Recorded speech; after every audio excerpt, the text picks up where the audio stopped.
আসসালামু আলাইকুম। আপনারা সব কেমন আছেন? আশা করি ভালো আছেন। আলহামদুলিল্লাহ আমিও ভালো আছি। আজকের রেসিপি মটন মশলা। এখানে আমি 1 কিলো মটন নিয়েছি। এবার এখানে আমি নিয়েছি 25টা রসুনের কোয়া, 10টা আদার টুকরো আর 5টা শুকনো লঙ্কা। এটার আমি একটা পেস্ট তৈরি করে নেব। আর এখানে আমি 2টো বড় টমেটো নিয়েছি, এটারও একটা মিক্সচার আমি পেস্ট তৈরি করে নেব। আদা রসুন শুকনো লঙ্কার পেস্ট আমি তৈরি করে নিয়েছি, আর আমি টমেটোর পেস্টটাও তৈরি করে নিয়েছি। এবার আমি কড়াই বসিয়ে দিয়েছি, গ্যাসটা চালু করে দিয়েছি, কড়াইটা গরম হয়ে গেছে। এখানে আমি 1 বাটি সর্ষের তেল দিয়ে দিলাম। আজকে মটনটা আমি সর্ষের তেলই রান্না করব। আপনারা পুরো ভিডিওটা দেখতে থাকুন। তেল গরম হয়ে গেছে। এখানে আমি 20টা গোলমরিচ নিয়েছি, বড় এলাচ নিয়েছি একটা, ছোট এলাচ নিয়েছি 5টা, দারচিনির টুকরো একটা, জাবিত্রী 1 টুকরো, আর 5টা লবিং আর 2টো তেজপাতা। এবার আমি তেলের মধ্যে দিয়ে দিলাম।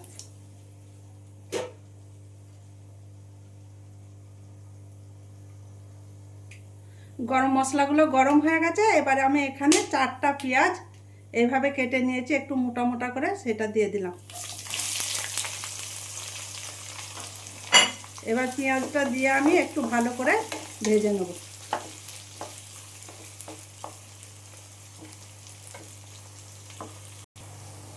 এই মটন মশলার জন্য পেঁয়াজটা ঠিক এরকমভাবে ভেজে নিতে হবে। এবার আমি মটনটা এখানে দিয়ে দিলাম।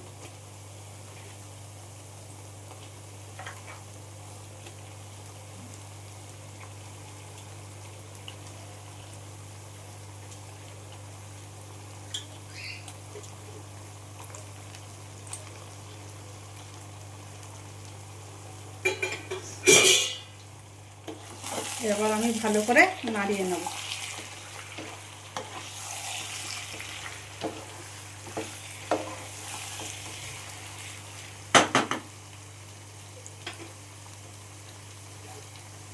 এবার আমি মটনের ওপরে 1.5 চামচের মতো নুন দিয়ে দিলাম।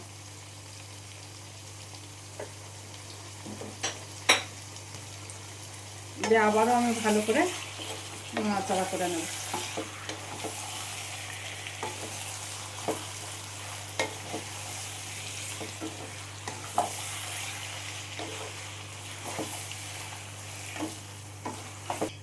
চুলোর আঁচটা আমি একেবারে আস্তে করে দিলাম।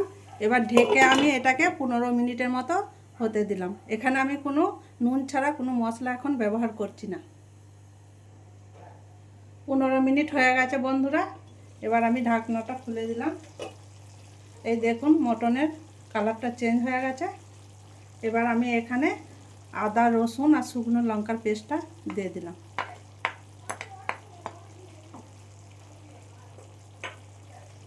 এবার আমি ভালো করে মটনের সাথে মিশিয়ে নেব।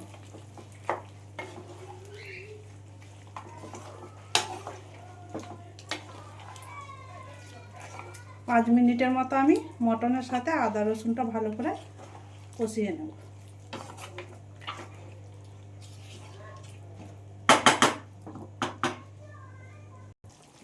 আদা রসুন দিয়ে মটনটা আমার 5 মিনিটের মতো কষানো হয়ে গেছে। এবার আমি মশলাগুলো দিয়ে দেবো একে একে। 1 চামচ হলুদ গুঁড়ো দিয়ে দিলাম, 1 চামচ ধনে গুঁড়ো, 1/2 চামচ লঙ্কার গুঁড়ো, আর 1/2 চামচ জিরে গুঁড়ো দিয়ে দিলাম।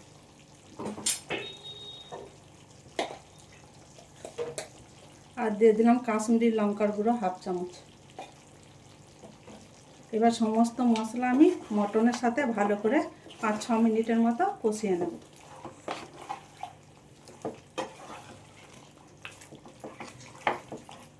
চুলার আঁচটা কিন্তু আমি মিডিয়াম রেখেছি এখানে। মটনটা আমার 5-6 মিনিট ধরে ভালো করে কষানো হয়ে গেছে। এখানে আমি 1 কাপ গরম পানি দিয়ে দিলাম, দিয়ে আবারও আমি ভালো করে কষিয়ে নেব মটনটা।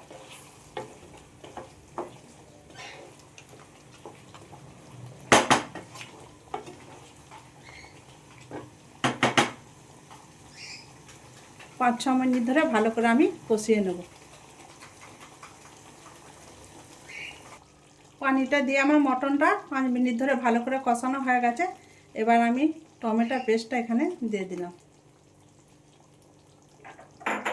টমেটোর পেস্টটা দিয়ে আমি আবারও মটনের সাথে ভালো করে 10 মিনিটের মতো কষিয়ে নেব।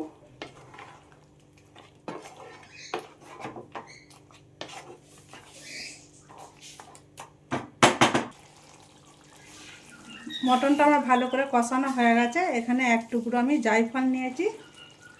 এবার জায়ফলটা আমি এখানে এরকম দিয়ে দেবো, এর সাহায্যে গুঁড়ো করে দিয়ে দিলাম।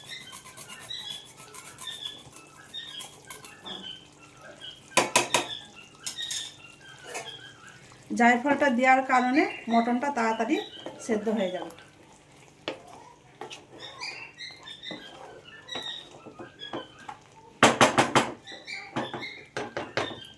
এবার আমি মটনটায় গরম পানি 1 কাপ দিয়ে দিলাম।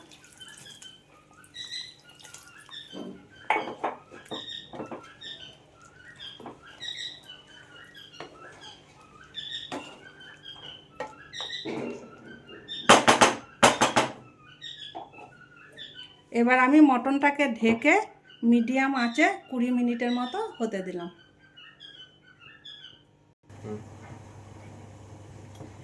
এই দেখুন বন্ধুরা,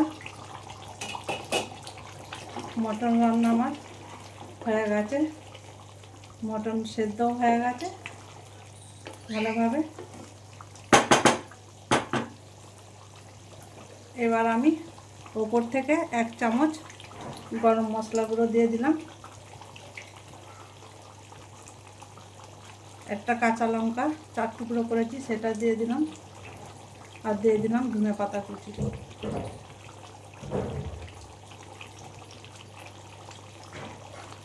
দিয়ে একবার আমি নাড়িয়ে নেব।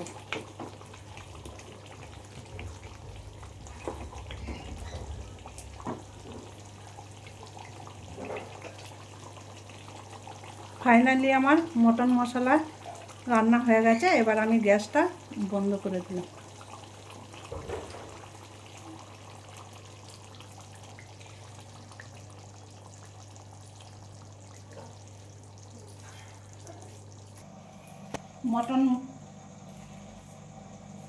মটন মশলার রেসিপি যদি আপনাদের ভালো লাগে, লাইক, সাবস্ক্রাইব, কমেন্ট করে আর আমার সাথে থাকবেন।